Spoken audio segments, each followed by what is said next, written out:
Hello, in front of me I've got FC25. In this video I'll show you how to find and manage audio settings. In the beginning, let's go to Settings and go to Game Settings. Find Audio, and here you can adjust many SFX volume, many music volume.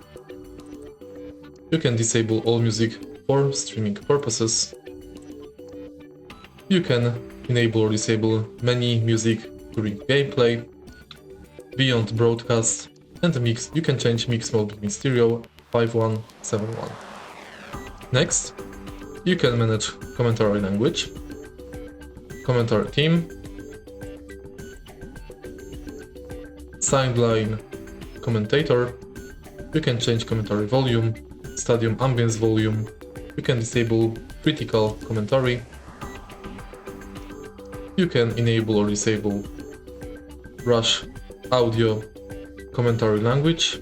You can adjust commentary volume, adjust gameplay music volume, adjust general ambience volume, and then you can adjust gameplay music volume for free versus free audio and event ambience volume for free versus free audio. If you find this video helpful, please leave like, comment and subscribe.